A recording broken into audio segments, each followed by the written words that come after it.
মন্ত্রী বিধায়ক দিলীপ ঘোষ নয়া সরকারের পঞ্চায়েত গ্রামোন্নয়ন ও কৃষি বিপণন দপ্তরের দায়িত্ব পেয়েছেন তিনি। মন্ত্রী হিসাবে শপথ নিয়ে দপ্তর বন্টনের পরেই বিন্দুমাত্র সময় নষ্ট না করে নিজের দপ্তরে পৌঁছেছেন দিলীপ ঘোষ। মঙ্গলবার খাদ্য ভবনে যান তিনি। কৃষি বিপণন বোর্ডের পরিচালন সমিতির দায়িত্বভার গ্রহণ এবং সদস্যদের সঙ্গে বৈঠক করতে মন্ত্রী হওয়ার পর প্রথমবার এলেন দিলীপ ঘোষ। এগ্রিকালচার মার্কেটিং ডিপার্টমেন্টে প্রশাসনিক আধিকারিকদের সঙ্গে বৈঠক মন্ত্রীর। মন্ত্রী দিলীপ ঘোষ জানালেন, দপ্তরে এসে কর্মীদের সঙ্গে কথা বললাম, কিভাবে কাজ চলছে, কি সমস্যা রয়েছে, কি করতে হবে সবটা শুনলাম। পুরো বিষয়টা বুঝে নিয়ে একটু সময় লাগবে, মাঠে নেমে কাজ করবেন বললেন দিলীপ ঘোষ। আমি কালকে পঞ্চায়েত দপ্তরে গেছিলাম, ওখানকার যিনি সেক্রেটারি এবং বাকি অফিসারদের সঙ্গে কথা বললাম। কাজকর্ম কতগুলো ডিপার্টমেন্ট আছে, অনেক বড় ব্যাপার, তো আর কার কি কাজ আছে, সমস্যা কি আছে, এই নিয়ে কথা হলো। আমি বললাম যে ঠিক আছে, এবারে তো পঞ্চায়েত তো এখানে বসে হবে না, পঞ্চায়েতে যেতে হবে, গ্রামে গিয়ে আপনাদের সঙ্গে গিয়ে জেলায় বসে আমরা ওখানকার সমস্যার সমাধান করব।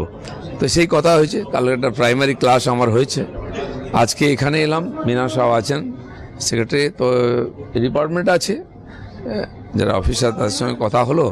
একটা প্রাথমিক কাজকর্ম এখতিয়ার কতটা, কি করেন, ট্রেনিং ইত্যাদি কথা হলো। মন্ত্রিসভায় দায়িত্ব পেয়ে ইতিমধ্যেই দফতর বন্টন হয়ে গিয়েছে। দিলীপ ঘোষ তিনি এই মুহূর্তে এসে পৌঁছেছেন খাদ্য ভবনের ভিতরে যে কৃষি বিপণন দপ্তর রয়েছে সেখানে। Agricultural marketing department, government of West Bengal.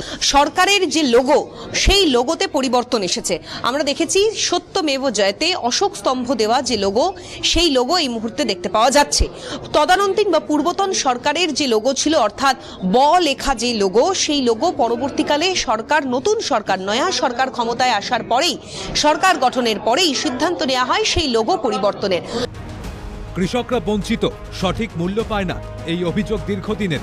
গোটা বিষয়টি পর্যালোচনা করে দেখা হবে। আলুর ফলন, আলুর হিমঘর নিয়েও আলোচনা হয়েছে। তিনি বলেন, পশ্চিমবঙ্গের মূল লক্ষ্য হবে বাইরের বিভিন্ন রাজ্যে আলু রপ্তানি করা। এমএসপি নিয়ে আমাদের চিফ মিনিস্টার বলে দিয়েছেন যে সমস্ত কিছু নিয়ে রিভিউ হচ্ছে, ভাবা হচ্ছে, কৃষকরা যাতে সম্পূর্ণ তার মূল্য পায় সেটা চেষ্টা আমরা করব। এখন তো প্রাথমিক স্টেজে আছে, এখন মন্ত্রী ইত্যাদি দপ্তর ভাগ হয়নি। তবে আলুর ব্যাপারটা নিয়ে আমরা খানিকটা ডিসকাশন করলাম, কত ক্যাপাসিটি আলুর আমরা রাখি, এবারে বেশি আছে, ফলন বেশি হয়েছে। হিমঘরগুলো আমাদের আন্ডারে আছে, 500 কত হিমঘর, 574টা, 17। তো তাতে আলু সাফিসিয়েন্ট আছে, আর 75 লাখ মেট্রিক টনের বেশি আছে।